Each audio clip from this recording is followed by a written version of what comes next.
കാവ്യ മാധവന്റെ അച്ഛന്റെ മരണത്തിൽ അനുശോചനം രേഖപ്പെടുത്തി മഞ്ജു വാര്യർ എത്തിയില്ല എന്ന വാർത്ത സോഷ്യൽ മീഡിയയിൽ വളരെയധികം ചർച്ച ചെയ്യപ്പെട്ടിരുന്നു.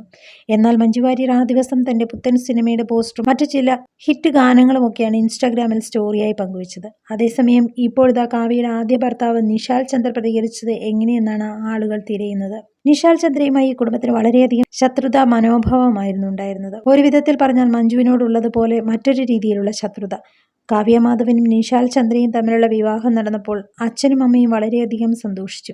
കാരണം മറ്റുള്ള അപവാദങ്ങളിൽ നിന്നെല്ലാം മാറി മകൾ പുതിയൊരു ജീവിതത്തിലേക്ക് പോയല്ലോ എന്ന് കരുതി. പക്ഷേ അധികം താമസിക്കാതെ ദിലീപിന്റെ അടുത്തേക്ക് വരാനാണ് കാവ്യ താല്പര്യപ്പെടുന്നതെന്ന് അവർ മനസ്സിലാക്കി. അവിടെ അതിന് തക്കതായ കാരണങ്ങൾ നിശാൽ ചന്ദ്രയുടെ കുടുംബത്തിൽ കാവ്യ സൃഷ്ടിച്ചിരുന്നു എന്നാണ് പല്ലിശ്ശേരി മുൻപ് തന്നെ വീഡിയോകളിലൂടെ പറഞ്ഞിട്ടുള്ളത്. കാവ്യ മാധവന്റെ ഇഷ്ടം മാത്രം നടത്തിക്കൊടുത്തിരുന്ന അച്ഛനും അമ്മയും കാവ്യ പറയുന്നത് മുഴുവനും വിശ്വസിച്ചു. താൻ വളരെയധികം കഷ്ടതയാണ് നിശാലിന്റെ കുടുംബത്തിൽ അനുഭവിക്കുന്നതെന്ന് വരുത്തി തീർത്തു.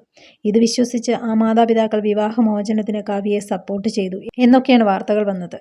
എന്നാൽ പരോക്ഷമായി നിശാൽ ചന്ദ്ര കാവ്യ മാധവനെ കുറ്റപ്പെടുത്തി സംസാരിച്ചിരുന്നു. ദിലീപും കാവ്യ മാധവനും തമ്മിലുള്ള വിവാഹം കഴിഞ്ഞതിന് ശേഷമാണത്. മലയാളികൾക്കിടയിൽ നിശാൽ ചന്ദ്രയുടെ ഭാഗത്തു നിന്നുള്ള സത്യസന്ധത ഇത്രയും വലുതായിരുന്നുവെന്ന് മനസ്സിലാക്കിയതെന്നും പറയപ്പെടുന്നു.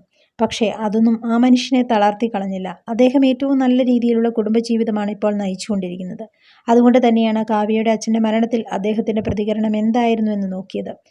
ഒരു നൈറ്റ് ഡ്രൈവിന് പോകുന്ന വീഡിയോയാണ് നിശാൽ ചന്ദ്ര പോസ്റ്റ് ചെയ്തിരിക്കുന്നത്. അതേസമയം ഇവരുടെയൊന്നും പ്രതികരണങ്ങൾ പ്രതീക്ഷിക്കേണ്ട ആവശ്യം പോലുമില്ല എന്ന് പറയുന്നവരുമുണ്ട്. കാരണം നിശാൽ ചന്ദ്ര ഏറ്റവും നല്ല രീതിയിലുള്ള കുടുംബജീവിതമാണ് ഇപ്പോൾ മുന്നോട്ട് കൊണ്ടുപോകുന്നത്.